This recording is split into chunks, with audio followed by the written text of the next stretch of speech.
Hola, buenos días. Mi nombre es Alexis. Soy un ingeniero de software, desarrollador en ICT, también project manager. Y hoy vamos a hablar un poquito acerca de las librerías, continuando con el curso de desarrollo de aplicaciones web para DGIS. Si recordáis, en la primera sesión habéis podido empezar ya con una aplicación esqueleto, habéis visto pues principios de arquitectura y acabasteis con un diseño de una aplicación bastante simple sin casi nada de lógica, con datos falsos, con una interfaz muy sencillita, pues hoy vamos a mirar de integrar diferentes librerías que permitirán avanzar esa aplicación a algo pues más real, más útil también para un usuario. La sesión 2 está separada en cuatro puntos. El primero es parte de componentes gráficos, librerías de componentes gráficos. Tendremos una parte de teoría, pero también una parte práctica. La segunda parte será de interacción con la API con The GIS, también lo mismo, tendremos una parte más de teoría y otra parte más práctica. Luego tendremos la parte de utilidades, esto solo será de teoría, y finalmente el ejercicio que os permitirá a vosotros pues, empezar a trabajar con las librerías tanto de componentes gráficos como de interacción con la API. El objetivo de esta sesión es daros las herramientas suficientes para que acabéis la sesión 2 con algo de este estilo. Y en pantalla veis pues que tenemos una página muy parecida a la aplicación que teníamos de ejemplo en Angular, con en el lado izquierdo un OrgUnit Tree funcional. Este OrgUnit Tree lo vamos a diseñar juntos durante esta sesión, lo haremos mediante las librerías de estilos y será completamente funcional contra la API. De eso os encargaréis también durante el ejercicio. Y luego con las OrgUnit de nivel 4, que son las de tipo proyecto, veremos en el lado derecho una interfaz donde nos permitirá pues ver los diferentes atributos que tiene asignado ese proyecto. Este es el objetivo de esta sesión, pero primero vamos a empezar con la parte teórica para que podamos llegar aquí. ¿Qué veremos acerca de librerías de componentes gráficos? Pues básicamente veremos los diferentes frameworks que hay tanto para crear componentes como para estilizarlos, y luego las librerías de componentes propias para DGIS que tenemos a nuestra disposición o que incluso vosotros podréis acabar creando si queréis utilizar vuestros propios componentes. Como frameworks de componentes de UI tenemos muchos. Casi cada empresa grande tiene el suyo. Y luego hay otros que son de código abierto, que los mantiene la comunidad. Y tenemos pues separados en dos tipos, los que son de diseño y los de estilizado. De diseño pues tenemos Material UI, que es el que sigue los principios de Google. Tenemos Bootstrap, tenemos Chakra UI, tenemos Primer. Primer es el que mantiene GitHub, por ejemplo. Y así una larga lista. Lo importante es que sabemos que existen muchos que, de acuerdo con el diseño de nuestras aplicaciones, de nuestra identidad como empresa, pues escojamos uno y nos mantengamos en ese. Y luego tenemos las herramientas de estilizado, que también son frameworks, que nos permiten coger esos elementos, esos componentes que nos dan los frameworks de diseño y luego modificarlos mediante CSS a nuestro gusto. De esos tenemos pues también muchos. Tenemos, por ejemplo, Style Components, que nos permite pues incrustar CSS tal cual. Tenemos Tailwind, que mediante nombres de clases permiten estilizar también pues, los diferentes componentes. Luego tenemos Emotion, que es otra alternativa a Style Components. Tenemos los módulos CSS, que es algo pues bastante sencillo, bastante puro, donde únicamente le pasamos CSS sin aplicarle nada más. Y así, pues también, otro largo sin fin. Lo importante, como decíamos, es que el equipo de desarrollo escoja uno de cada uno de estos y se adhiera a él, que no mezclemos diferentes frameworks de diseño o de estilizado, porque eso nos va a dar al final problemas tanto de desarrollo como luego pues de inconsistencia con la interfaz. Nosotros en ICT trabajamos pues con los componentes oficiales de Oslo, por supuesto, pero luego cuando tenemos que trabajar componentes propios que diseñamos nosotros, utilizamos Material UI y la librería de Style Components para poder estilizar esos componentes. Estos dos son los ejemplos que veremos de librerías en esta sesión. Aquí tenemos una captura de cómo se vería una interfaz diseñada con Material UI. Como decíamos antes, es el ejemplo propio que pone Google cuando diseña sus aplicaciones. Le he aplicado varias revisiones de diseño acerca de esta lista de principios de Material. Y algo parecido como lo que vemos aquí, pues vemos una header bar, vemos un menú lateral, vemos una tabla, vemos los separadores en una lista de elementos en ese menú lateral. Pues todas esas herramientas todos esos elementos que vemos en la pantalla son herramientas que nos dan para nosotros poder hacer nuestras propias interfaces. Por ejemplo, tenemos un diálogo y aquí vemos pues la parte de detrás. El diálogo tiene un título, tiene un contenido y tiene dos botones. ¿Cómo podríamos diseñar este diálogo nosotros desde código? Si quisiéramos tener este diálogo de ejemplo, que esto es una captura sacada de la página web oficial. Pues para diseñar ese diálogo, si lo quisiéramos construir nosotros, lo haríamos en React, como estamos haciendo todo este curso, y mediante los componentes que nos da Material podríamos hacerlo exactamente igual. Primero de todo tendríamos un padre que se llama diálogo, justamente dialog en Material UI, y luego cada una de las cosas que vemos son otros componentes más pequeños que son hijos de ese dialog. Por ejemplo, como decíamos, tenemos el dialog title, donde le ponemos simplemente el título, el texto del título que queremos poner, el dialog content, que es la parte del contenido, y a su vez, pues si queremos que ese contenido pues tenga una imagen, pues le pondremos un tipo imagen. Si queremos que tenga pues una tabla, le pondremos una tabla. En este caso queremos solo poner un texto, pues le ponemos un dialog content text con el texto también que queremos poner ahí dentro. Y finalmente, pues un diálogo tiene acciones. Pues le ponemos unas dialog actions con dos botones, que en este caso es el de disagree y el de agree. Sí que es verdad que esto no nos dará exactamente el mismo resultado. Tendremos que aplicarle CSS, por ejemplo, para que el texto se vea en gris o alguna otra modificación que queramos aplicarle. Pero de una forma genérica, esto sería lo mínimo que necesitamos para hacer un diálogo. Como veis, es algo muy fácil, es algo pues sencillo de entender, es muy visual. Lo mismo que estás viendo en la interfaz lo estás viendo en el código. Por lo tanto, si un diseñador te pasa un ejemplo o vosotros mismos hacéis un mockup sobre una hoja de papel, pues es muy fácil acabar entendiendo cuando ya llevas práctica, pues qué componentes se ven en esa interfaz y poder eso traducirlo a código. Luego tenemos, como decíamos, el estilizado. Si queremos, por ejemplo, los botones que estábamos viendo allí, queremos cambiarle pues su forma de verlo. ¿Cómo lo hacemos? Pues lo hacemos con la librería de Style Components.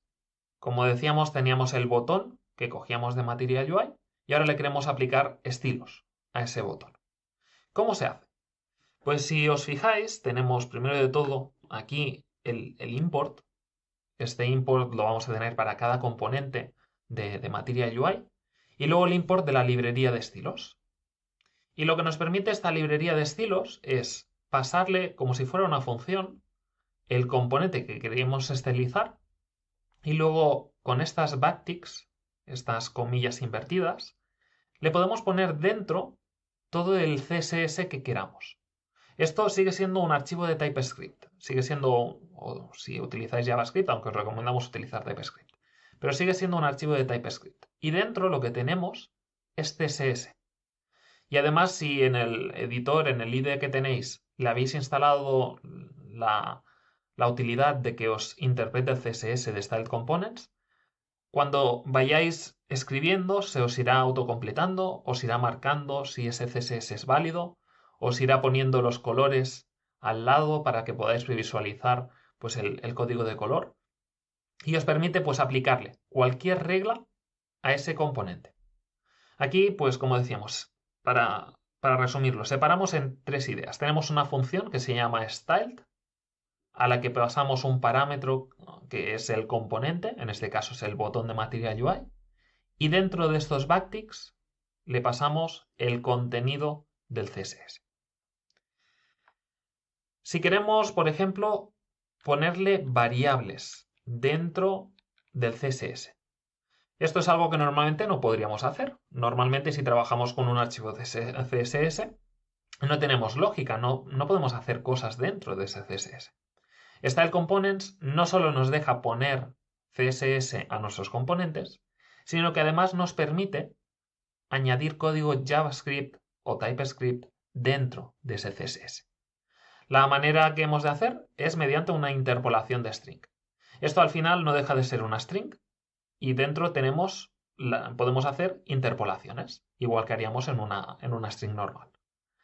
Se hace con este símbolo de dólar y abriendo los corchetes, y dentro se pone todo el código que queramos.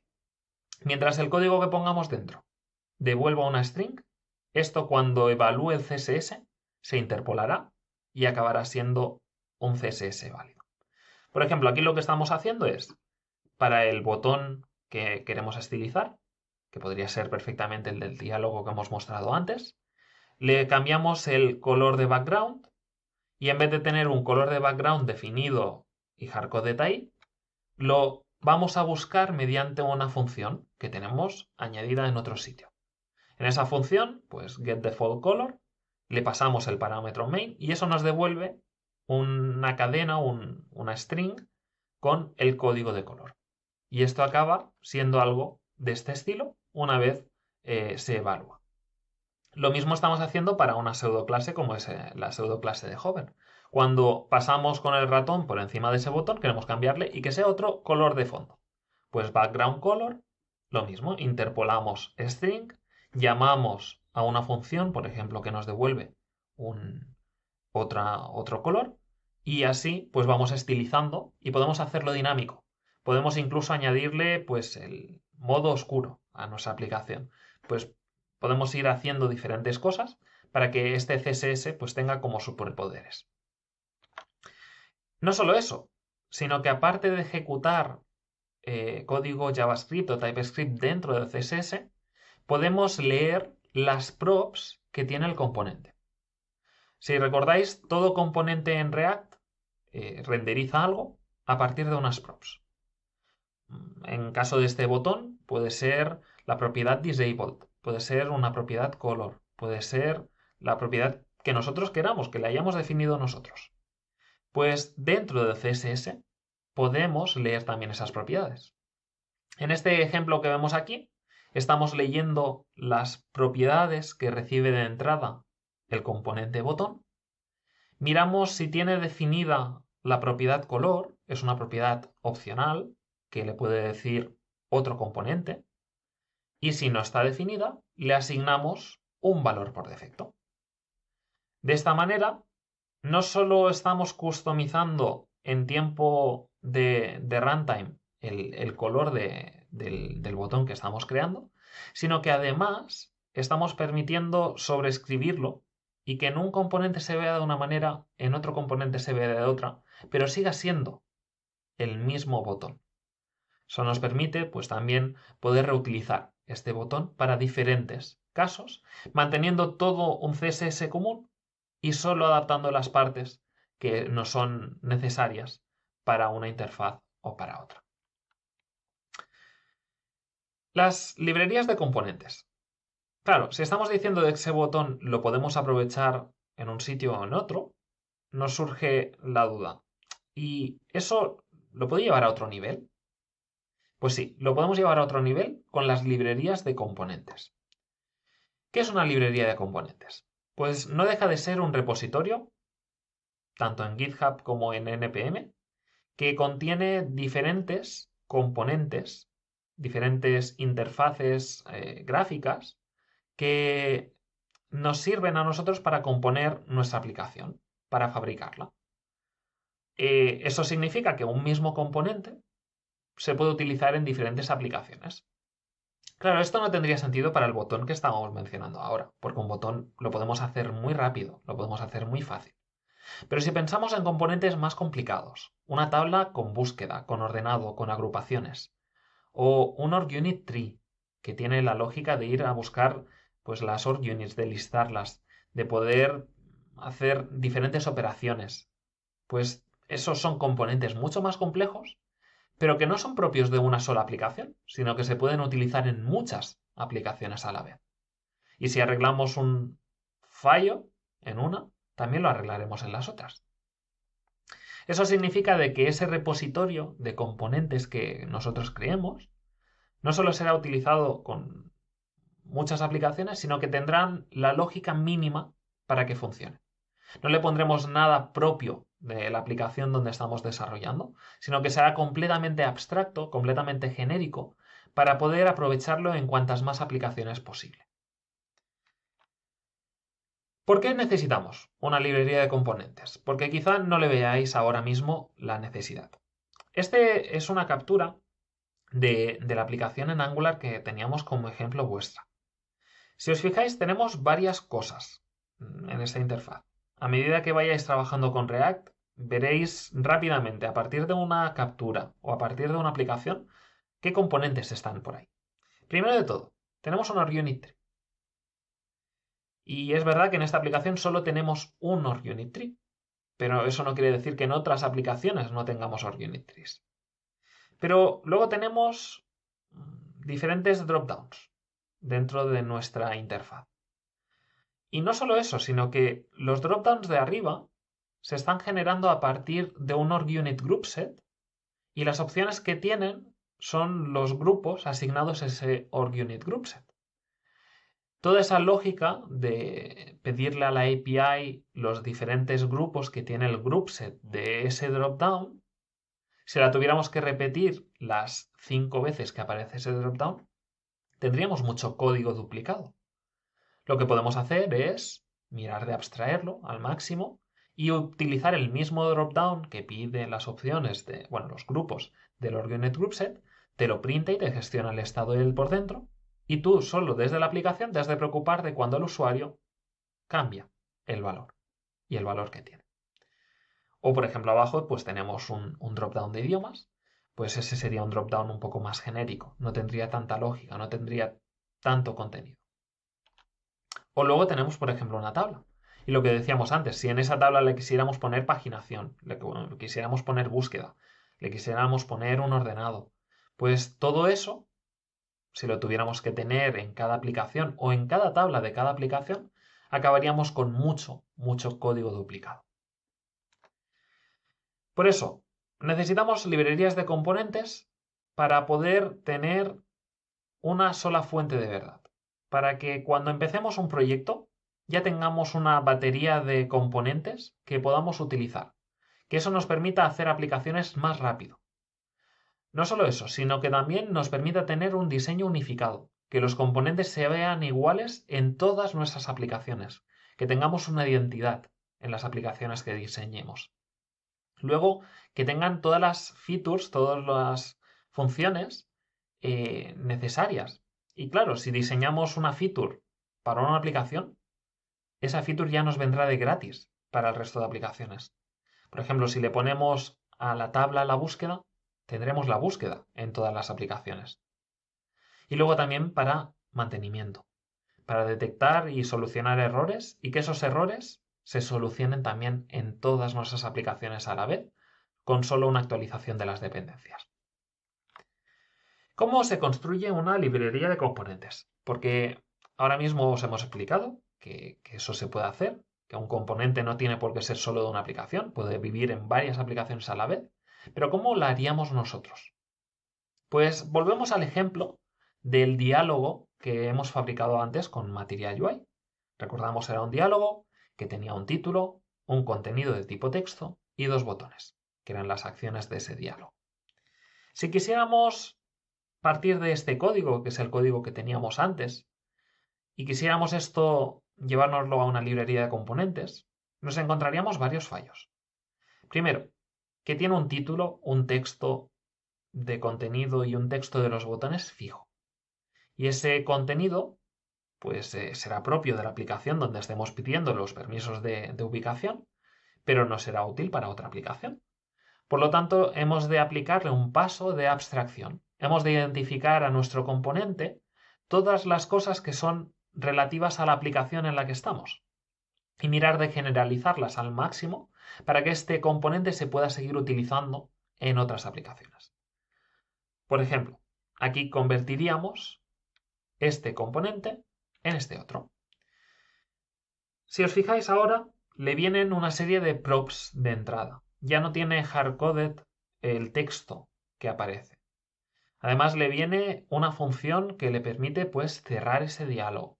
Le viene un booleano que decide cuándo se muestra ese componente o no. Le viene el título. Le viene, en vez de un contenido fijado de texto, le vienen unos hijos que React printará dentro de ese contenido. Tenemos dos botones, como teníamos antes, pero ahora esos botones, no solo el texto le viene desde fuera, sino que la función que ejecuta cuando el usuario le da a ese botón también le viene con una propiedad. E incluso tenemos que la propiedad de cancelar es opcional. Y si no está definida, ese botón de cancelar pues no aparece, que es lo que vemos en estas líneas de aquí. Si la propiedad de cancelar está definida, entonces aparece el botón, y si no, no aparece.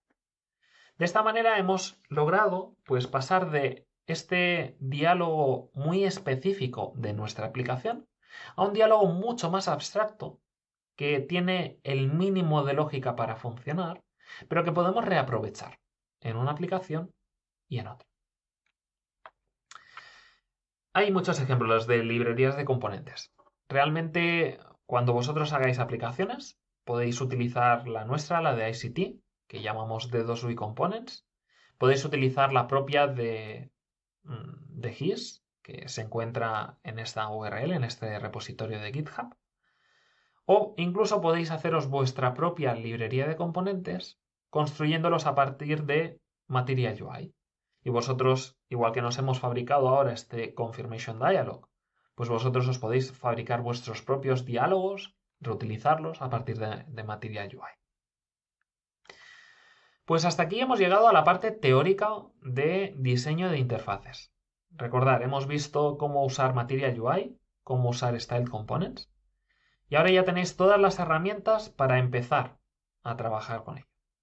En el siguiente vídeo veremos un ejemplo práctico de cómo podemos diseñar un OrgUnit Tree muy sencillo de hacer con Material UI y Style Components. Vamos a ver ahora un ejemplo práctico de cómo podemos aplicarlo a la hora de construir un OrgUnit Tree, uno de los componentes más usados dentro de The GIS y que quizá pues queremos construir para una de nuestras aplicaciones. Lo primero que haríamos sería irnos a nuestra librería de componentes, como puede ser Material UI, y buscar qué componentes ya existen a fin de poder aprovecharlos y mirar de construir encima nuestro OrgUnit Tree. Iríamos a la página web de Material UI, nos iríamos a la sección de componentes y aquí veríamos de que Material UI nos proporciona muchos componentes. Nos proporciona componentes de layout, como pueden ser cajas, contenedores, tablas, grids. También nos permite componentes para hacer formularios, como son botones, checkbox, radio button, selects, etc. Para hacer navegación, steppers, tabs, para poder hacer wizards que el usuario pueda seguir. Luego, pues acordeones, header bars, papers, diferentes elementos que nos permiten construir interfaces también. Y si bajamos al final de todo, encontraremos una que nos es particularmente útil para diseñar nuestro OrgUnit Tree. Se llama TreeView, vista de árbol. Entonces vendríamos, la miramos, tenemos el título, la descripción y una serie de ejemplos que podemos probar. Y vemos que nos permite pues expandir a diferentes niveles. Vemos que también nos permite seleccionar múltiples elementos, que podemos controlarla mediante props e incluso podemos darle al botón de mostrar el código y tenemos un ejemplo de cómo se puede usar. En este caso vemos de que son dos componentes, uno se llama TreeView, otro se llama TreeItem. TreeView pues es el padre que lo tiene todo, controla la vista, y TreeItem son cada uno de los nodos de nuestro árbol. Vemos de que un nodo a su vez puede tener otros nodos, y un nodo que está dentro de un nodo puede tener nodos y nodos y nodos de manera recursiva. También, si nos fijamos, tenemos propiedades para añadir los iconos de colapsar y expandir, que son estos que han puesto, de una flechita hacia el lado o flechita hacia abajo. Vemos luego los TreeItems, que tienen un node ID, un identificador, tienen un label, que es el nombre que aparece en texto. Tiene buena pinta, es algo que podríamos aprovechar para construir nuestro OrgUnit tree. Pues me he tomado la libertad de irme ya al código de nuestra sesión 1, la solución, hacerle algunas modificaciones, y he añadido una base para poder utilizar estos componentes que hemos visto de TreeView y TreeItem. Pero antes de mirarlos en detalle un poquito, vamos a ver la interfaz, el modelo, la entidad de presentación que he creado únicamente para nuestro componente. Notad la diferencia. Esta entidad de presentación solo vive en la capa de presentación, solo la utilizan los componentes cuando se llaman, pero no existe en dominio, no existe tampoco ni mucho menos en la capa de datos. Lo que tendremos y necesitaremos es un adaptador que nos mapee de una entidad de dominio, como puede ser una OrgUnit, a un nodo de un TreeView. Y tendremos esa función que nos permitirá convertir de uno al otro. ¿Qué tiene esta entidad de la capa de presentación? Pues básicamente hemos definido de que un nodo tiene un identificador, tiene un nombre, tiene una colección, un array de hijos, que de sus hijos únicamente conocemos su ID y su nombre, pero no si tienen más hijos. Y luego tenemos una propiedad opcional que se llama strikeout. Si recordáis, en la aplicación de ejemplo teníamos un OrgUnit tree también, y cuando una OrgUnit estaba cerrada, tenía una close date definida, pues se veía con una línea de tachado. Pues para añadir esa línea de tachado utilizaremos esta propiedad de strikeout. Vamos a ver ahora nuestro componente base, TreeView. Básicamente lo único que hemos hecho es importar el de Material UI para que no colapsen los nombres uno con el otro. Al de Material UI le hemos añadido un prefijo, lo hemos renombrado y le hemos llamado Material UI TreeView. Luego hemos definido las props de entrada que va a tener nuestro componente de la capa de presentación. Le pasamos un class name que nos permitirá estilizarlo más adelante. Ese class name únicamente lo reenviamos a nuestro componente de Material UI. Luego le pasamos una raíz, un nodo raíz, será lo primero que vamos a printar dentro de nuestro árbol. Y dos métodos, dos métodos de lógica. Uno se llama findNodes, que nos permitirá pues ir a la API y preguntarle acerca de los nodos, sobre todo de los nodos hijos. Recordar que hemos dicho que de los hijos no, solo sabíamos si tenían su ID y su nombre, pero no si tenían hijos a su vez. Pues utilizaremos esta función de findNodes para preguntarle, ¿este nodo tiene hijos? Y podremos irlo haciendo recursivamente. Y luego una propiedad que hemos llamado nodeSelect, que será la que nos permita, pues cuando selecciono esta OrgUnit en el árbol, en el resto de aplicación quiero hacer tal acción. Pues para eso también tendremos la opción de onNodeSelect. Pues vamos a empezar a modificar. Perdonad, me he olvidado de deciros, este es el TreeItem. Similarmente hemos renombrado el TreeItem de Material UI con el prefijo, le pasamos otra vez el class name para estilizar, el findNodes para poder buscar información, y mediante un useEffect, que veréis más detalles de ello en la sesión 3, lo que miramos de hacer es pedir esa información acerca de los nodos hijos. Para todos los hijos que tiene este nodo, pues vamos a la API, le preguntamos, oye, ¿mi nodo tiene hijos? Sí, no, y luego los printamos. Si os fijáis, aquí tenemos la parte recursiva, donde tenemos el TreeItem de Material UI, que como hijos tiene todos aquellos que tiene, pero que a su vez printan el mismo componente. Y esto se vuelve a repetir para un nivel, para otro nivel, para otro nivel, de manera recursiva. Ahora sí, vamos a ver cómo quedaría este ejemplo tal cual en nuestra aplicación modelo. Vemos aquí que ya no tenemos la lista con todos ellos, eso con todos los nodos. Seguimos utilizando el adaptador en memoria, el repositorio en memoria que creamos en la primera sesión, pero ya no tenemos todas las opciones. Lo único que hemos hecho es en OrgUnitList cambiar el select con options que teníamos ahí por una llamada ya a nuestro TreeView. Como hemos dicho antes, también tenemos esa función que nos mapea de la entidad de dominio OrgUnit a la entidad de presentación TreeViewNode, que lo único que está haciendo es reenviar el ID, el nombre de los hijos y asignar la propiedad de strikeout según la close date de la OrgUnit. Y eso nos permite pues, que ya automáticamente tengamos una vista de árbol que se puede expandir. Y esto ya nos lo ha dado de gratis el TreeView de Material UI. Solo con 4 líneas de código hemos podido crear una estructura de árbol completamente funcional. Vamos a empezar a estilizarla. Porque si os fijáis, no tenemos botón para expandir ni colapsar, las órdenes cerradas no se ven con el strikeout, los márgenes no están del todo adaptados. Pues vamos a modificar un poquito mediante estilos. Nos venimos aquí al TreeView y si recordáis teníamos dos props que eran default collapse icon y default expand icon que nos permitían añadir los iconos. Pero seguramente ahora mismo pues no sabemos ni qué iconos poner ni quizá nos acordamos de cómo se llamaban esas props. Vamos a ver algunas herramientas que tenemos. Primero, para encontrar qué iconos podemos usar, pues nos iríamos a la parte de Material UI, componentes, tienen una sección que se llama Material Icons. Y aquí tienen todos los iconos que vienen incluidos con nuestra librería. Podemos usar estos o cualquier otros.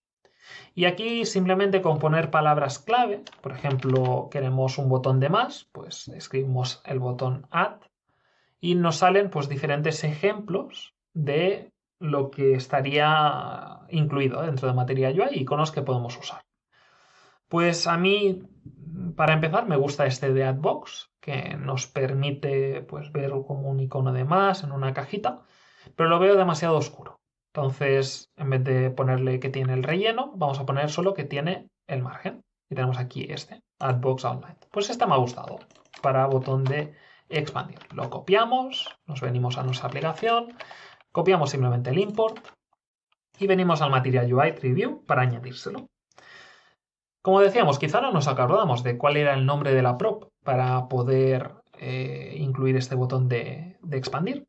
Tenemos dos opciones. O volvemos a la documentación del TreeView y miramos que se llamaba Default Expand Icon, o simplemente hacemos control clic a nuestro componente, nos viene a la definición de TypeScript de Material UI, nos vamos a las props, es unas props de tipo single select.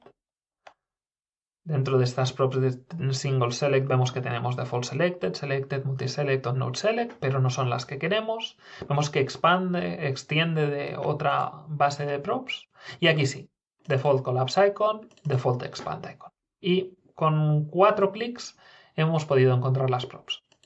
O si nos acordamos un poco de cómo era, por ejemplo, me acuerdo que era expand. Pues empiezas a escribir y te recomiendan, mira, tienes expanded, default expand icon, default expanded, on drag example. Pues default expand icon.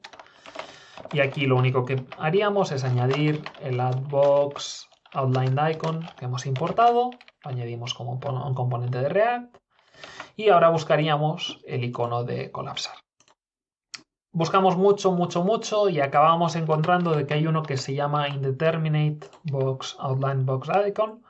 Si el otro era un más, este es un menos, pues este nos podría servir. Añadimos lo mismo, no nos acordamos de la pro, la buscamos, en este caso sí que nos acordamos, era default collapse icon y también pues indeterminate checkbox outline icon. Que vemos que esto nos está quedando muy largo. AdBox outline icon, indeterminate checkbox outline icon. ¿Realmente necesitamos tanta información? Pues no. Esto podemos renombrarlo y cambiarlo a Open Icon y este a Close Icon, por ejemplo. O Collapse o Expand, como queramos. Muy bien, Ahora, una vez tenemos esto, vamos a hacer el pretty print. Lo tenemos aquí ya todo bonito. ¿Cómo se verá dentro de nuestra aplicación? Pues volvemos y ahora, mágicamente, vemos de que tenemos botones de expandir y colapsar. ¿Qué más nos falta? Pues nos faltaría, por ejemplo, cambiarle un poquito estos márgenes. Vemos de que nos ocupa mucho espacio. No tenemos márgenes dentro de los units. ¿Cómo lo haríamos? ¿Cómo crearíamos esos márgenes? Pues vamos a utilizar Style Components. Y si os fijáis, tenemos un componente que se llama TreeView. Tenemos el componente de Material UI que se llama Material UI TreeView. Vamos a estilizar nuestro componente de TreeView. Lo primero que haremos es crearnos otro componente que se va a llamar TreeView, que va a ser una copia estilizada de algo que vamos a llamar Base TreeView, por ejemplo. Y esto le vamos a añadir aquí un CSS. Se nos queja de que TreeView ya está definido, y es que realmente este ahora va a pasar a ser Base TreeView, ya no lo vamos a exportar, va a ser solo interno, y vamos a estilizarlo. Nos falta importar la librería de Style Components, y ahora empezamos a diseñar nuestro CSS. ¿Qué le faltaba aquí? Bueno, ahora se nos queja del prettier, vamos a verlo. Nos faltaba primero un poco de espacio, ¿no? Un poco de margen. Vamos a añadirle un poco de padding. Añadimos unos 10 píxeles y a ver cómo se ve esto. 10 píxeles, vemos que no hay mucha diferencia. A ver, refrescamos. Ahora sí que vemos la diferencia. Vemos esos 10 píxeles arriba, al lado, al otro lado. Perfecto. Ya tenemos un margen. ¿Qué más queremos añadir? Queremos añadir el strikeout. Pues el strikeout vamos a tachar líneas. Eso no son tree views, son tree items. Pues nos vamos al tree item. Y de manera similar vamos a definir un nuevo tree item. Va a ser una base estilizada de un base tree item. Y le pasaremos un CSS. Le renombramos este a base, le quitamos el export para que únicamente exportemos aquel que ya está estilizado, no el de base que hemos creado. Añadimos la librería. ¿Y cómo podemos ahora mirar de añadir esa label tachada? Pues si sabemos un poquito de CSS, hay una propiedad que se llama text decoration. Y veis que también tenemos autocompletado en el CSS que estamos añadiendo. Pues text decoration, perdón, que le he dado al autocompletado más tarde. Y ahora le asignaríamos el strikeout. Pero claro, el strikeout depende de una propiedad externa. Yo aquí no puedo poner un line through, que sería line through, que esto lo que nos haría es, si nos fijamos aquí en la aplicación, que estén todos los nodos tachaditos. Vemos ahora, todos los nodos están tachaditos. No queremos que todos los nodos estén tachados. Queremos que mediante una propiedad que hemos definido antes como strikeout, que solo se tachen los nodos que tienen ese booleano. ¿Cómo lo haríamos? Pues aquí en vez de ponérselo a todos, accederíamos a las props. Se accede a las props, como hemos visto también en la parte teórica, mediante una función aquí en JavaScript, y miraríamos, vale, props. Se nos autocompleta, perfecto. En el nodo que estoy recibiendo de entrada, ¿tiene la propiedad de strikeout? Pues entonces, si la tiene, quiero que esto sea un line through. Y si no la tiene, quiero que no tenga nada, que sea lo que el padre haya dicho acerca de él, pues un inherit. Y ahora esto lo guardamos, volvemos a refrescar.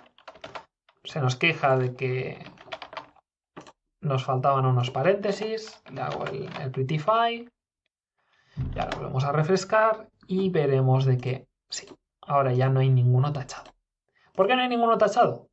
Porque ninguna de nuestras org units tiene una close date asignada. Si tuvieran close dates, ahora las veríamos tachadas. Eso lo podemos modificar mediante nuestra capa de datos, que teníamos aquí hardcoded el periodo. No vamos a hacerlo porque luego cambiaremos de un ejemplo a otro y esto ya veremos que automáticamente funciona. Pero si os fijáis, de esta manera hemos estilizado, le hemos añadido este text decoration ahí. ¿Qué más cosas podemos querer añadirle? Pues si os fijáis, tenemos aquí pues todo el árbol. Me gustaría añadirle un indicador de que está cargando. Porque cada vez que se expande, está yendo a preguntar. Y si veis, tarda un poquito en cargarme los hijos. Entonces me gustaría tener un indicador de que aún está haciendo esta operación de búscame los nodos y printa a ver si tienen hijos. Es una operación que puede tardar unos milisegundos. Incluso si pasamos a llamada de red, unos segundos y tenemos muchas ORG-units. ¿Cómo lo haríamos? Pues vamos a definir una variable que sea estoy cargando, que vamos a asignar con un método set. Y esto pues lo guardaremos en un estado, será un booleano. Inicialmente estará a cierto. Yo cuando entro, estoy cargando. Este será el useEffect que empezará justo cuando empiezo a renderizar. Y cuando acabe de cargar estos hijos, entonces lo que haré será poner que ya no estoy cargando. Entonces le pondríamos esta propiedad, lo dejamos bonito. Y tenemos ahora un loading. ¿Cómo le ponemos una carga a nuestro TItem a partir de esta propiedad loading que acabamos de crear? Pues si recordamos, tenemos nuestro label, que ahora mismo es solo un texto, es solo el nombre. Vamos a añadirle a esta label, que es solo el nombre, también un spinner de carga. Pues ya no será un node name, sino que lo pasaremos a otro componente. Vamos a crear nuestro componente interno a un TreeItem, que lo vamos a llamar pues TreeItemLabel. Esto será pues un React Functional Component que de momento no hemos definido ninguna prop. Le vendrá una llamada, creamos, de momento le ponemos que no devuelve nada. ¿Qué le vamos a pasar? Le vamos a pasar pues el nombre y el loading. Entonces vamos a definir las props. Tenemos el name, que es una string, y el loading, que es un booleano. Estas son las props que vamos a recibir. Name y loading. Y vamos a printar, pues ahora mismo queremos añadir las dos cosas, el nombre y el loading. Pues devolvemos un React fragment para poder devolver varias cosas.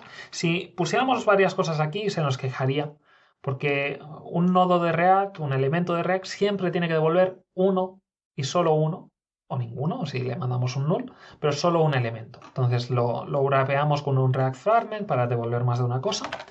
Devolveremos el name y luego si está cargando, entonces le devolveremos una cosa que nos represente el progreso. Pues volvemos a buscar en Material UI qué componentes tenemos que nos permitan representar el progreso y acabaremos encontrando que tenemos una cosa que se llama Linear Progress. Que esto estará pues en Progress. Dentro de Progress tenemos el Circular Progress Indeterminate, with label, Linear Indeterminate, Linear Determinate, pues el Linear Progress. Pues nada, vamos a querer poner un Linear Progress cuando está cargando. Esto lo ponemos, añadimos el import desde Material UI Core y ahora renderizamos esta label que tenemos aquí. Antes teníamos solo texto, ahora vamos a renderizar este TreeItemLabel que acabamos de crear. En el name le pasamos el nombre del nodo y en loading el booleano que tenemos en el estado de loading. Y ahora hacemos el prettify, guardamos y veremos de que en nuestra aplicación, ahora sí, en nuestra aplicación, cuando expandimos y colapsamos, se nos debería ver la carga del loading. No se nos está viendo. Es porque va demasiado rápido. Ahora estamos cargando desde memoria. Si estuviéramos cargando desde red, que tarda unos segundos en vez de unos milisegundos, le daría tiempo a printar esa barra de carga. Pues ya le hemos añadido bastantes cosas a nuestro tree item. Si quisiéramos cambiarlo a un org-unit, en vez de utilizar el org-unit en memoria, utilizar un org-unit, el repositorio de verdad, esto lo veréis en la solución del ejercicio final. No la miréis hasta que hayáis hecho vuestro ejercicio. Pero si ahora cambiáramos a esa branch, veríamos esto mismo que acabamos de hacer, pero ya funcionando de verdad. Vamos a eliminar los cambios que hemos hecho ahora. Y queda algo de este estilo. Ahora refrescamos, se está compilando. Hemos cambiado, ya no utilizamos un repositorio en memoria, sino que utilizamos uno de verdad que va contra la API. Y ahora, si os fijáis, tenemos ese spinner de carga, que además para cada hijo es uno solo. Cuando están cerradas, las org units aparecen cerradas, con el strikeout que acabamos de diseñar. Y lo tenemos ya todo hecho. Y además le hemos añadido que cuando seleccionamos, la propiedad aquella de onNodeSelect actualiza también lo que tenemos al lado. Pues hasta aquí ha sido la parte práctica, el ejemplo práctico de cómo utilizar Material UI, Style Components, para diseñar un árbol recursivo de org units. Y a continuación, en el siguiente vídeo, veremos la parte teórica acerca de cómo utilizar D2 API para hacer llamadas de red. Después de haber podido ver, pues de manera tanto teórica como práctica, cómo utilizar Material UI y Style Components, incluso para fabricar nuestro org unit tree, vamos a ver ahora las herramientas que tenemos para poder comunicarnos con la API de DGIS. Como sabéis, las aplicaciones que hacemos funcionan dentro de DGIS y para acceder a la metadata y a los datos, utilizar las diferentes herramientas que nos dan, se hace todo mediante una API de tipo REST. Veremos tres maneras diferentes de poder acceder a esa API. La primera será usando Fetch, que es el estándar de comunicación para navegadores. Luego veremos un breve ejemplo también de cómo utilizar el App Platform, que nos da Oslo, nos dan de manera oficial DHIS. Y luego veremos una tercera, que es usando D2 API, que es la librería que hemos diseñado en ICT, que es la que utilizamos nosotros en nuestras aplicaciones, y veremos el por qué no utilizamos ni Fetch ni el App Platform de Oslo.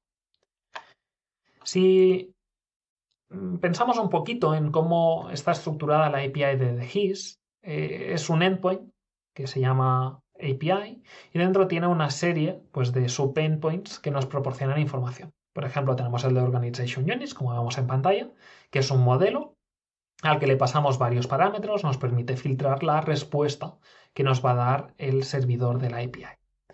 Por ejemplo, aquí vemos ejemplo de parámetros, pues el nivel que sea igual a 3, o los fields que sean igual a ID, name y level, si queremos que nos devuelvan menos fields de los que tienen los objetos dentro de la base de datos.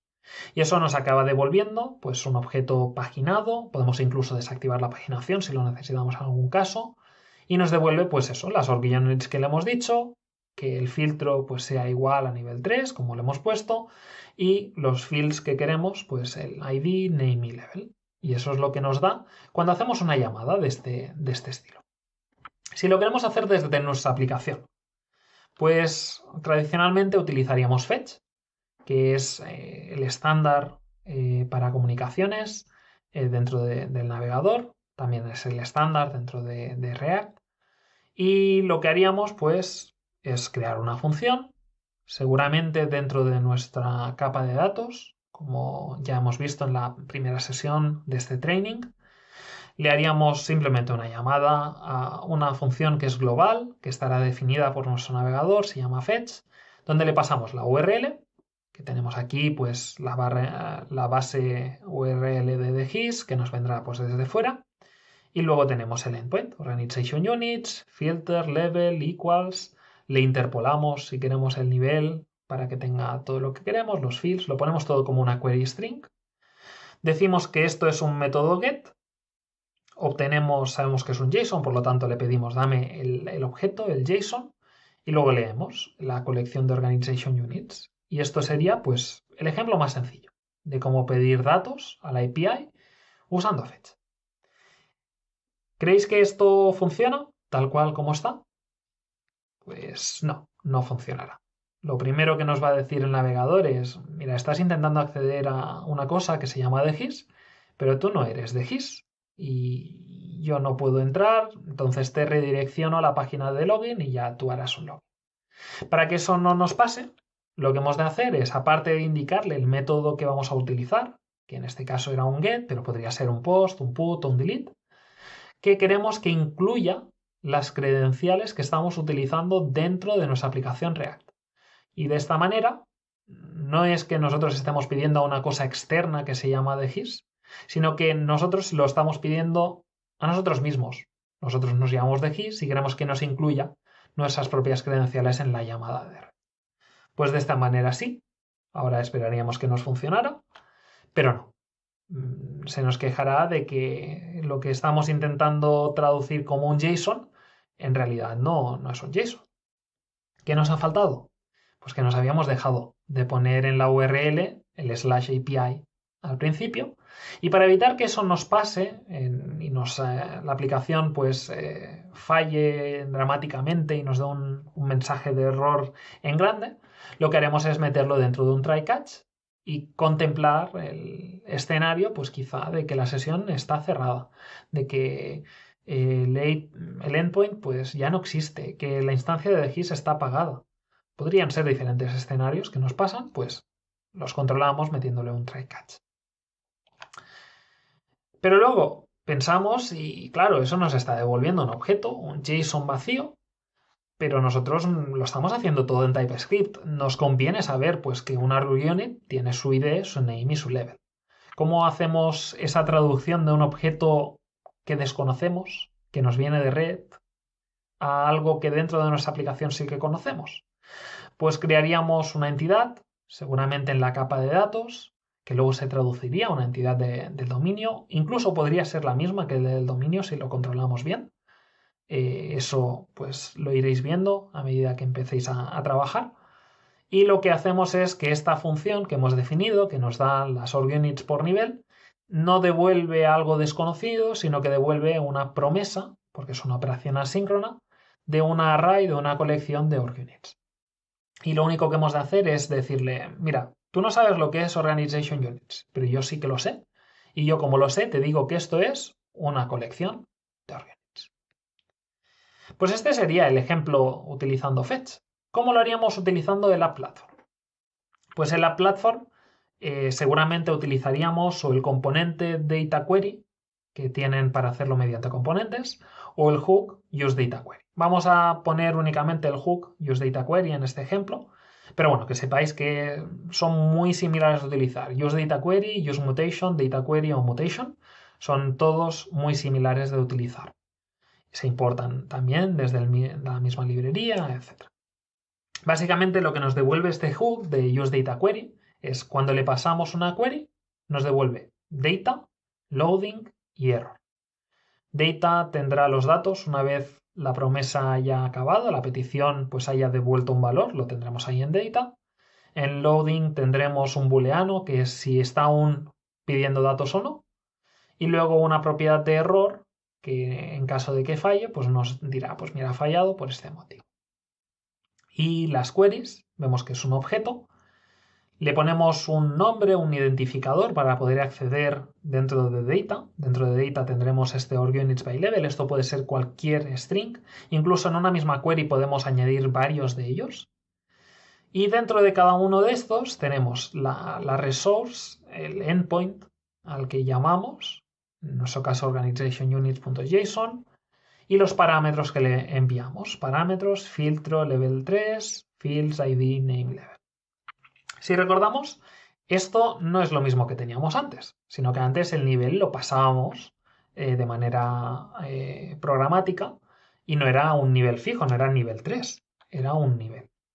Lo primero que pensaríamos, vale, si es un objeto, pues crea una función que me devuelva un objeto y así le paso el nivel y mediante composición pues acabo añadiendo ese nivel. Pues esto no funciona. Bueno, sí que funciona, la aplicación nos va a funcionar, pero se nos va a empezar a quejar el app runtime y nos dirá, mira, que esto es peligroso. Esto, depende cómo lo hagas, puede no funcionar. En este ejemplo tan sencillo sí que nos habría funcionado, pero veríamos un ejemplo en los logs como este. La query tiene que ser estática, no se puede crear dentro del loop de render. Eso es sobre todo una optimización de performance, sería un problema en React. La manera en la que se tendría que hacer es que la query sea un objeto fijo, pero que dentro de los parámetros, cada uno de esos parámetros fuera una función donde queremos que sea dinámico. En este caso, pues le vendría una propiedad level y esa la inyectaríamos. Y luego dentro del useDataQuery le pasamos la query estática y luego le pasamos las variables que queremos que añada. En este caso level le viene por aquí y lo añade por allá. Pero si os fijáis, esto, ¿por qué no utilizamos AdPlatform en ICT? Y es que las llamadas de red, ¿en qué capa las estamos haciendo? ¿Las estamos haciendo en la capa de datos? No, las estamos haciendo en la capa de presentación. Y esto lo que nos está haciendo es que los componentes, lo que estamos renderizando, esté muy acoplado a la API. Si hay un cambio dentro de la API, hemos de rehacer todos los componentes que llamen a esa API. No podemos aprovechar una misma query para diferentes componentes. Entonces, lo que nosotros hacemos es utilizar D2 API. Y para utilizar D2 API veremos un ejemplo real de cómo implementar el user repository que hicisteis en memoria en la sesión número 1. Vamos a ver cómo lo implementaríamos dentro de D2 API. Después de haber podido ver cómo podíamos hacer llamadas de red utilizando Fetch, utilizando la platform, y viendo las desventajas de utilizar Fetch, que es que nos teníamos que hacer todo el control de errores por nuestra parte, y las desventajas de utilizar el App Platform, que es que crea mucho acoplamiento con los componentes y la lógica, y no nos permite separarlo en diferentes capas y tener una arquitectura bien definida, vamos a explicar un poquito qué es D2 API, que es la librería de comunicaciones con DGIS que hemos fabricado en ICT, que básicamente es un wrapper hecho en Fetch, pero que nos da todos los tipos que tiene DGIS y nos permite tener una experiencia de desarrollador mucho más curada que si tuviéramos que hacérnoslo todo en las aplicaciones uno por uno, y que es muy fácil de poder explorar la API dentro de D2 API. Lo que vamos a hacer es partir de la solución 1 que teníamos, la solución de la sesión 1 que teníamos hecha. Y si recordáis, teníamos pues repositorios, teníamos este de User in Memory Repository y otro de OrgUnit in Memory Repository, que eran pues repositorios falsos que cogían a partir de un JSON y leían datos. Y si recordáis, teníamos este de User in Memory, que lo único que hacía era pues obtener el usuario que estaba logueado. Ahora, como parte del ejemplo, vamos a pasar la lógica que tenemos aquí a una llamada que utilice D2 API. Y como parte del ejercicio que haréis posteriormente, tendréis que hacer lo mismo con otro repositorio un poquito más complicado, que era el repositorio de OrgUnits. Si recordáis, este User in Memory Repository implementa una interfaz de un User Repository donde tenemos la definición de las llamadas que hay. Teníamos ese getCurrent que devolvía una promesa, porque era una llamada síncrona, de un usuario. Y el usuario era una entidad de la capa de dominio que tenía un identificador, tenía un nombre, una serie de autoridades que obteníamos a partir de los roles y luego un booleano virtual que era si era administrador o no, que se fabrica a partir de las autoridades que tiene nuestro usuario. Pues para empezar a crear nuestro nuevo repositorio, la implementación de nuestro repositorio que utilice D2 API, lo primero que vamos a hacer es una copia de este User in Memory Repository. Le vamos a llamar user de his2 repository. Si tuviéramos pues más de una librería o quisiéramos implementarlo con más de una librería, pues le podríamos poner user lo que sea repository. Nos copiamos el nombre que le hemos puesto en el archivo para renombrar la clase y empezaríamos pues a hacer cambios para que esto utilice D2 API. Lo primero, tenemos que crear un constructor que hasta ahora no teníamos. Le definimos que nos va a venir una API externa que es de tipo D2 API. Nos sugiere pues diferentes imports. Tenemos este types D2 API que ya define ese tipo. Y ahora ya podemos acceder a esta API desde dentro de nuestro método getCurrent.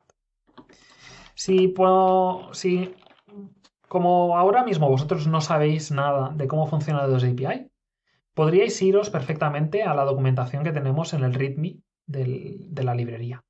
Pero es mucho más fácil empezar a escribir. Estamos en un IDE, le damos a escribir this.api y nos empieza a sugerir qué tiene esta librería, qué puedo usar yo de esta librería. Pues yo de esta librería puedo hacer llamadas al endpoint de Analytics. Puedo hacer llamadas al endpoint de Current User, como nos va a interesar ahora para este User Repository. Puedo hacer llamadas al Data Store, pedir Data Values, poder hacer llamadas al endpoint de email para mandar mensajes por la mensajería interna de DGIS. Podemos acceder a los modelos de metadata. Y si miramos, dentro tenemos todos los modelos posibles de metadata. Si empezamos a escribir y empezamos a escribir Organization Units, se nos va autocompletando.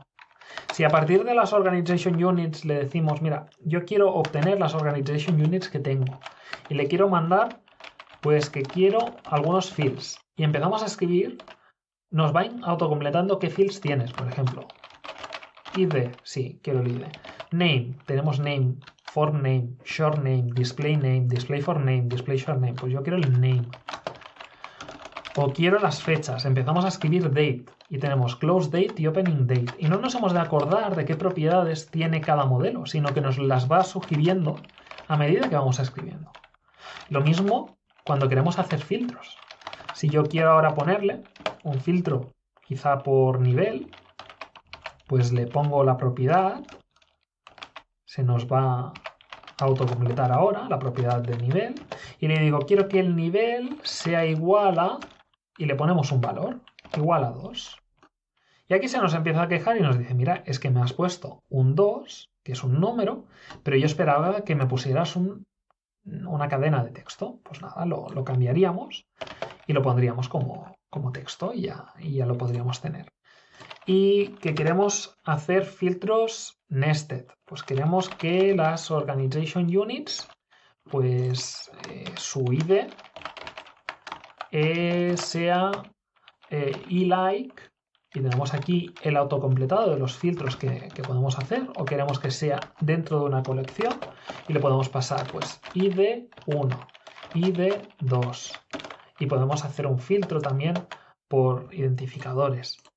O incluso podemos pedirle los fields nested de sus hijos. Por ejemplo, de estas Organization Units quiero los grupos que tienen estas Organizations y de esos grupos quiero que me dé el nombre de cada uno de ellos. Pues podemos hacerlo de esta manera. Y le hemos dicho, pues mira, de los grupos quiero que me des el nombre.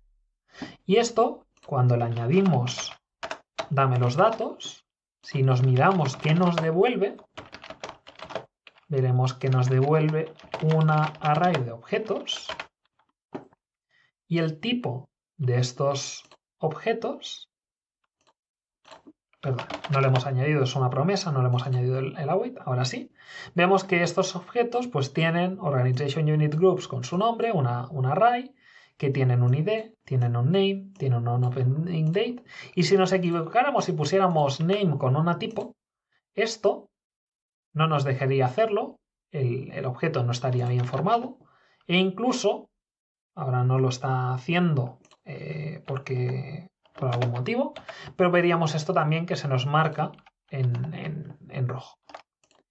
Vamos a ver cómo lo hacemos ahora para obtener los datos de nuestro usuario. Pues lo mismo. This.api, accedemos al endpoint de current user, que es el /me, obtenemos los datos y queremos obtener de datos los que me dé los necesarios para fabricar este usuario. Vamos a repasarlos. Queremos el ID, el nombre y las authorities. Son lo que ahora mismo nos interesa. Pues ID, name y las authorities. Las authorities. ¿Cómo obtendríamos esas authorities?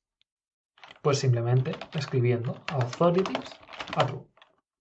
Y esto ya nos devuelve todo lo necesario, ID, name y authorities. Esto le pondríamos que queremos, esta es la petición de red, la vamos a llamar con este getData. Esto nos devuelve un current user.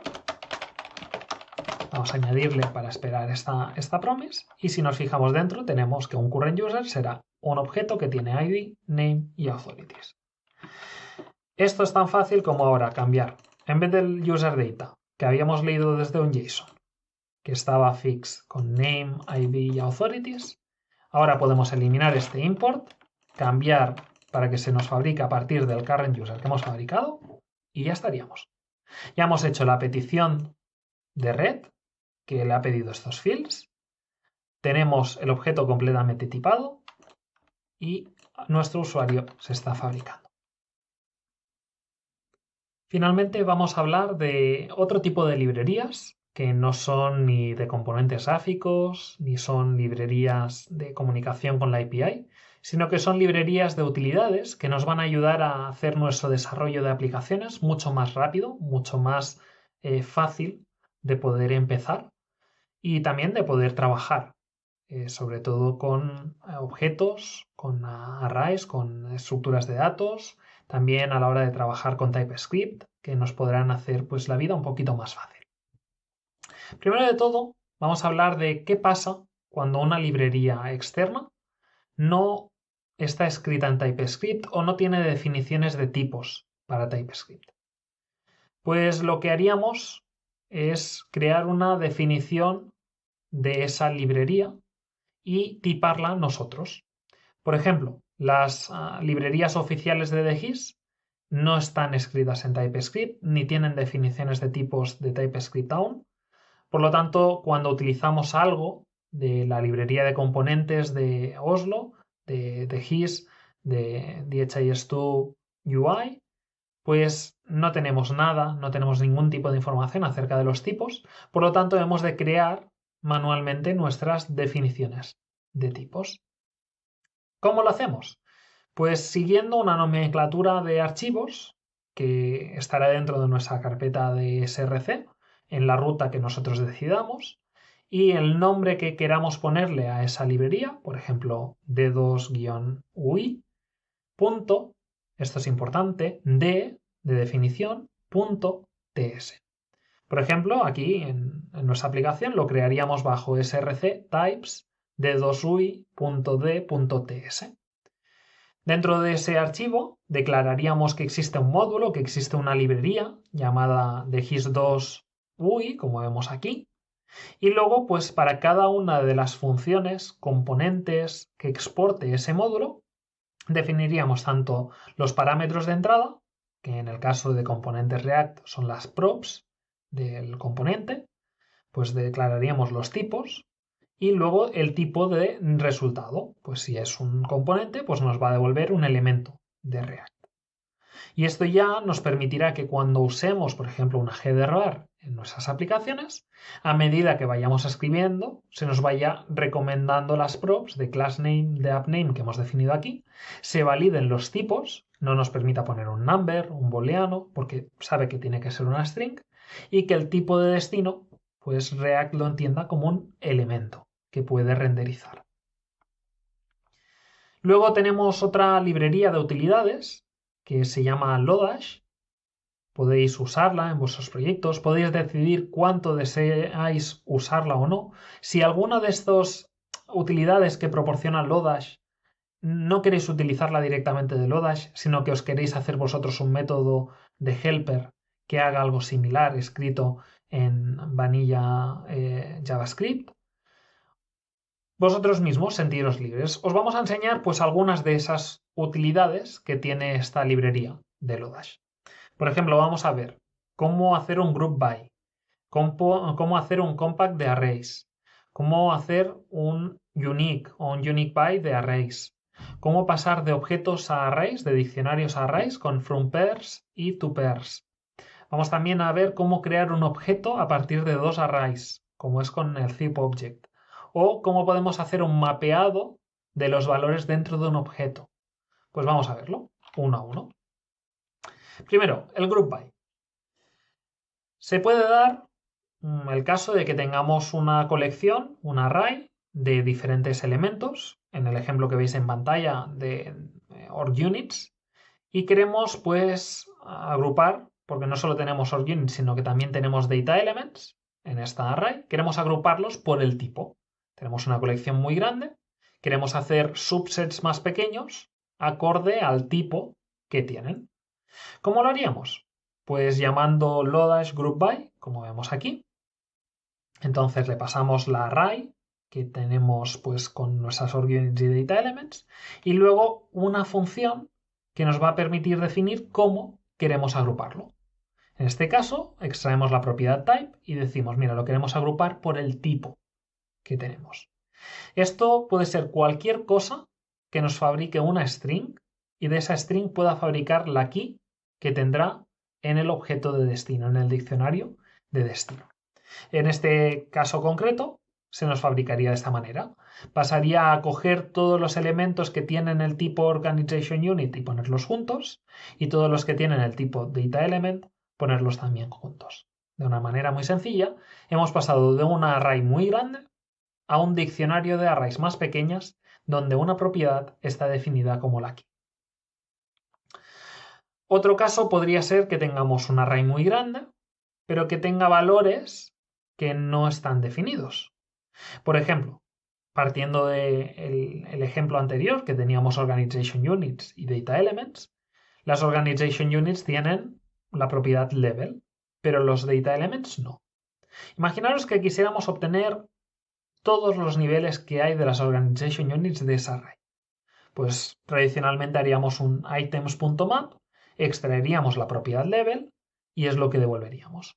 Pero cuidado, eso nos está creando una array con valores no definidos, que son los valores de la propiedad level para los data elements que no está definida.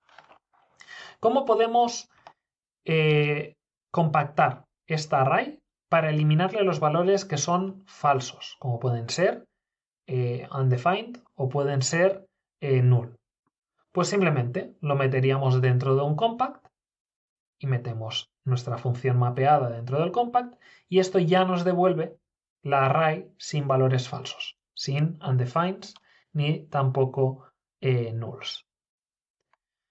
Una tercera utilidad que podemos utilizar en Lodash o mediante Lodash es el unique. Y es que a veces trabajamos con arrays que tienen valores duplicados.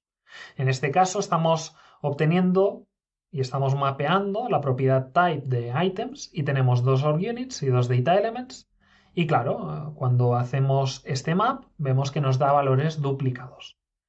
Si nuestro tipo es algo sencillo, es un tipo primitivo, sea una string, un booleano, un número, etc., lo único que hemos de hacer es wrapearlo dentro de un unique y eso ya nos va a eliminar los valores repetidos. Pero si estamos trabajando con objetos complejos, con arrays, etc., en vez de utilizar un unique sencillo, hemos de decirle cómo queremos compararlos para determinar si algo es un duplicado o no. Y eso lo hacemos mediante el unique by, donde lo mismo le pasamos la array, pero esta vez ya no es que nos coja el valor primitivo para comparar si algo es igual o no, sino que le pasamos una función que nos permite identificar mediante una string el valor que hemos de generar para hacer la comparación de si es único o no. En este caso, lo estamos haciendo por id. Entonces, los valores que están repetidos por id los vamos a eliminar. Tenemos 1, 1, 2, 3, 4, 2. Queremos solo que se nos quede 1, 2, 3, 4. Pues mediante este unique by podemos hacerlo. Luego hay veces que queremos pasar de un objeto a una array o de un array a un objeto. Esto es sobre todo útil cuando queremos mapear valores de uno a otro o cuando queremos filtrar. Nos permite pues pasar de un diccionario a una colección. La forma de hacerlo es muy fácil. Si hacemos un toPairs y le pasamos un diccionario, eso nos lo convierte a un array de pares. Y ese array de pares tiene para cada par el primer valor, la key del diccionario, y como segundo valor el valor actual de esa propiedad. Y si pasamos de un from pairs donde le mandamos un array de pares, nos fabricará el diccionario. Esto es, como decíamos, particularmente útil a veces para transformar objetos y permite pues pasar de uno al otro con facilidad. Similarmente, luego tenemos la utilidad zipObject que nos permite crear diccionarios a partir de dos arrays. Por ejemplo, si tenemos las claves del objeto en una array y los valores del objeto en otra array, podemos juntar, mezclar esas dos y fabricar un diccionario a partir de esas dos arrays. Lo que nos va a hacer es coger para cada posición la clave de una array y el valor de la otra. En este caso, nos está cogiendo ID 1, level 2, code or unit 1. Y vemos que nos fabrica un diccionario con esas propiedades.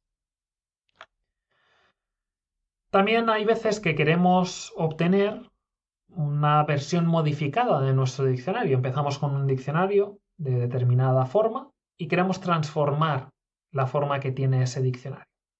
Por ejemplo, algo muy típico es que llamemos al endpoint de metadata de DGIS, que eso nos devuelve diferentes tipos de metadata, nos lo agrupa, de hecho, por los tipos. Vemos que tenemos un array de organization units, un array de data elements y luego los elementos internos, pero quizá queremos compactar todo esto en una única array con todos los objetos y además que dentro del objeto sepamos el tipo que tiene. ¿Cómo lo lograríamos eso? Pues con una llamada de este estilo le diríamos, mira, yo quiero primero que me cojas con el map values todo este diccionario, me cojas los elementos, el valor que tiene cada una de las llaves, la key que tiene ese objeto y me fabricas una nueva array de los elementos con ese ID y ese model. Este diccionario que tengo, ahora como ya tengo la información añadida dentro de cada uno de los objetos, tengo ahora una nueva clave que se llama model y tiene por valor organization units y en este caso model data elements, ya no me importan las claves que tengo del diccionario, sino que solo quiero los valores y como eso es un array de un array, lo voy a juntar todo con un método que se llama flatten, que es otra también de utilidades que tenéis en Lodash. Eso nos acaba pasando de este diccionario a una array sencilla donde tenemos el identificador y el modelo. Pero claro, esto es muy difícil de leer. ¿Cómo podríamos hacerlo más fácil de leer? Pues con una función que se llama chain, que nos permite pasar de algo de este estilo a algo de este otro, donde vemos las operaciones de manera secuencial se van aplicando a cierto objeto o a cierta array. En este caso estamos pasando, pues como decíamos antes, el objeto metadata a Lodash, le decimos que le haga el map values, como estábamos diciendo antes, para inyectar el modelo dentro de cada objeto, le quitamos las keys pasando por el values y compactamos las dos arrays nested en una sola con el flatten. Finalmente, siempre que utilizamos esta forma, esta nomenclatura de chain, le hemos de poner un punto value para que nos lo transforme desde lo que Lodash está trabajando a un valor de verdad en JavaScript o en TypeScript. También como parte adicional, que sepáis que tenemos la librería de D2 y 18N, que seguramente la habréis visto en diferentes snippets o incluso la hayáis utilizado. Es la manera oficial que tienen las aplicaciones React de DGIS para añadir traducciones a las aplicaciones. Os he puesto aquí la definición del módulo, puesto que no está definida en TypeScript, la definición del módulo que podríais usar en una de vuestras aplicaciones. También a modo de ejemplo de qué métodos tenemos disponibles. Tenemos primero un change language que nos permite cambiar de un idioma al otro. Le pasamos la locale que tenemos, por ejemplo, EN, ES, ES-AR, si queremos el español de Argentina, etc., la locale, y eso lo que hace es que al singleton de 2 y 18n le cambia el idioma. Y luego tenemos la función T, que nos permite traducir un determinado valor mediante las traducciones que tengamos en el idioma que tenga el usuario. A modo de ejemplo, le pasamos este i18n.t, le pasamos la string que queremos traducir y luego opcionalmente tenemos la posibilidad de enviarle un objeto de opciones que lo podemos usar tanto para inyectar o transpolar variables dentro de la string. Por ejemplo, aquí estamos poniendo organization unit, id, el id y código y el código. Pues para añadir este id y el código, pues mediante este objeto de opciones le podemos poner, mira, el id vale 1 o vale cualquier variable y el code vale orgunit-1 o cualquier variable que tengamos. Luego también, de manera opcional, podemos decirle, mira, yo en vez de que uses el idioma que tiene el usuario, no, aquí quiero que me lo fuerces. Me pongas siempre que esto salga en francés. Pues con LNG le podemos indicar la locale que queremos sobreescribir. Normalmente esto no lo usaremos, pero en algún caso lo podemos usar. Y luego queremos desactivar el namespace separator, ponerlo a false, y esto lo debemos de hacer siempre que nuestra string tenga 2 puntos. Y es que por defecto detecta de que esto es el separador de namespace. Y ahora, después de haber visto todo lo necesario para poder trabajar con librerías externas, hacer que nuestra aplicación tenga un cuerpo de verdad, vamos a ver el ejercicio práctico que vosotros empezaréis a trabajar a partir de ahora y vamos a poner y consolidar todo lo que hemos aprendido en esta sesión número 2 a partir de lo que sacamos de la sesión número 1. Primero de todo, tenéis dos opciones, que es empezar por la sesión 1 o empezar desde la branch que se llama sesión 2. Si empezáis a partir de la branch que se llama sesión 1, podéis utilizar vuestra solución personal que hayáis vosotros diseñado a partir del desarrollo de Clean Architecture durante esta semana que habéis estado trabajando, o podéis iros directamente a la branch que pone sesión 1 Solution, donde tenemos una solución propuesta a partir del ejercicio que teníais para trabajar en la primera sesión. Si optáis por cualquiera de esas dos opciones, tendréis que actualizar el proyecto y preparar los ejemplos que hemos ido haciendo durante este ejercicio. Recordad que los ejemplos que hemos hecho ha sido el Orgunit Tree a un lado y el repositorio para usuarios haciendo llamadas a D2 API. Ahora veremos un poquito cómo podemos actualizar el proyecto. En caso de que no queráis aprovechar nada de la sesión 1, del ejercicio de la sesión 1, ni vuestra solución ni la solución propuesta, podéis partir directamente de la branch que se llama sesión 2. Los cambios que tendríais que hacer si partís de vuestra solución de la sesión 1. Pues primero os vamos a pedir que limpiéis un poquito el proyecto. Recordad que partimos de una Skeleton App y esa Skeleton App tenía muchas cosas, pero que no vamos a necesitar. Tenía un repositorio de data values, tenía varias entidades que no son necesarias. Lo primero que os vamos a pedir es que borréis un poquito todo aquello que penséis que no va a ser necesario dentro de la aplicación. Luego que actualicéis las dependencias.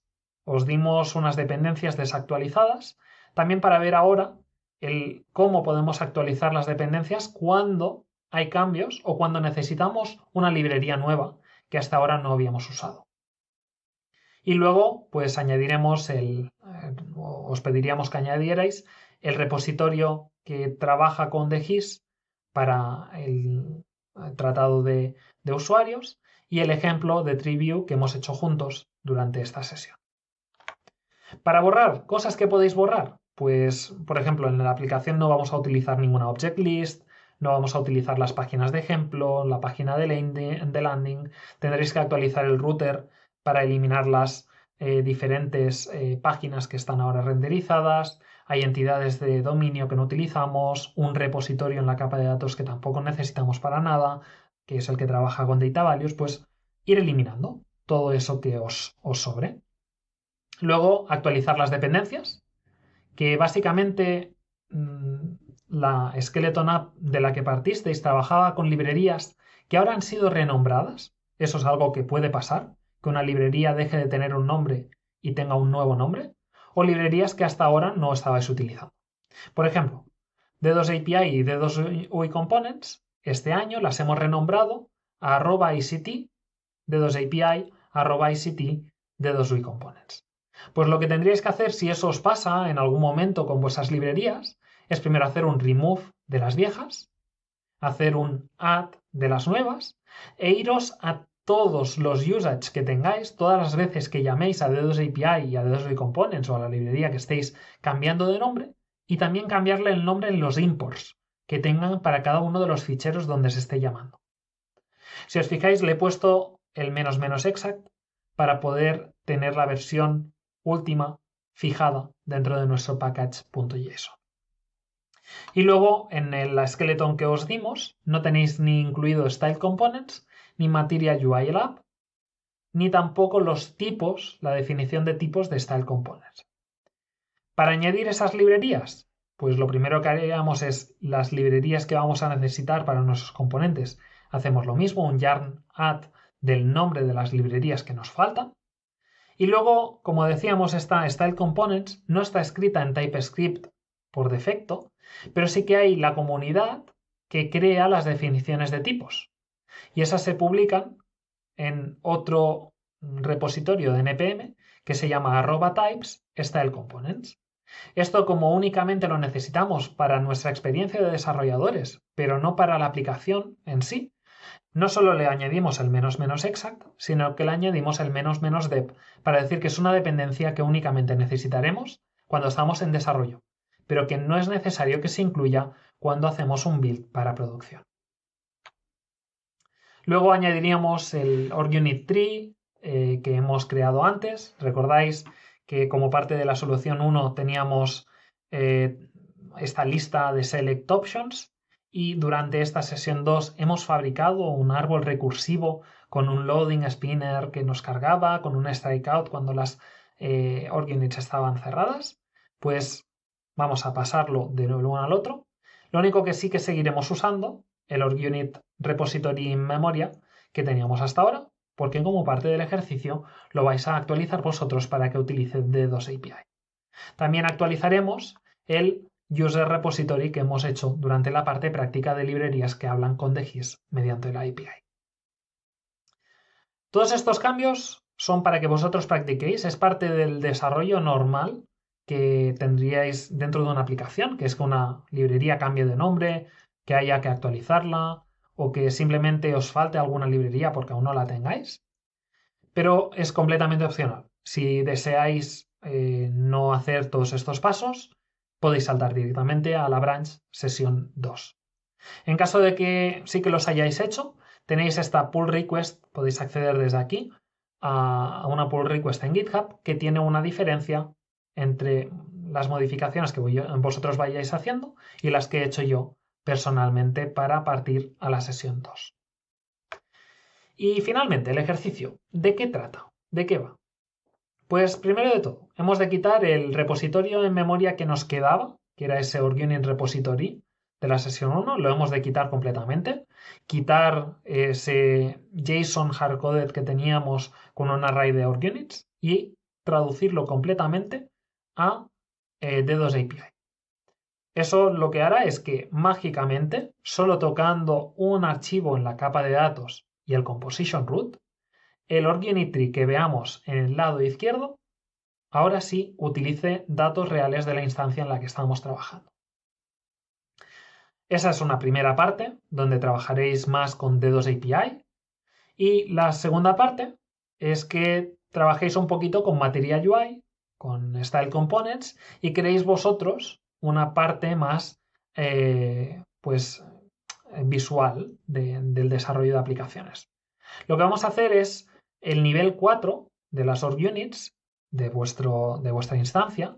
Si recordáis, en vuestras instancias lo tenéis agrupado por misiones, por proyectos. Pues el nivel 4, que equivale a un proyecto, vamos a implementar la misma estructura visual, los mismos componentes que teníamos en vuestra aplicación de ejemplo.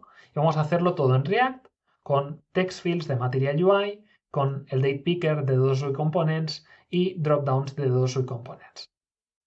Finalmente, añadiremos un pequeño botoncito en esa página de detalles de proyecto que nos permitirá pues darle si algo se puede editar o no. ¿Recordáis? Esto es como se os veía vuestra aplicación en Angular. Pues vamos a mirar de hacer lo mismo. El Org-Unit Selector a un lado, los detalles de proyecto al otro, y quedará a partir de lo que tenemos ahora, que cuando empecéis la sesión 2 tendréis algo de este estilo, pues algo más de este otro, donde el Org-Unit Selector pues ya utiliza datos de verdad, y cuando seleccionamos algo de nivel 4, al lado derecho nos sale pues la vista de proyecto, que era muy parecida a la que teníamos aquí. Teníamos el nombre, fecha, código, project type, population type, type of management, events, context, pues lo mismo. Name, fecha, código, project type, population type, type of management, events y context. Todo esto con los componentes que estábamos diciendo, tanto de Material UI como de Style Components, el Date Picker que hemos dicho de Dotosui Components, el dropdown de Dotosui Components también, generado con todas las opciones que puede tener. Pues hasta aquí la sesión 2. Espero que haya sido fácil de seguir, que también os haya sido resultado interesante y nos vemos en la sesión número 3.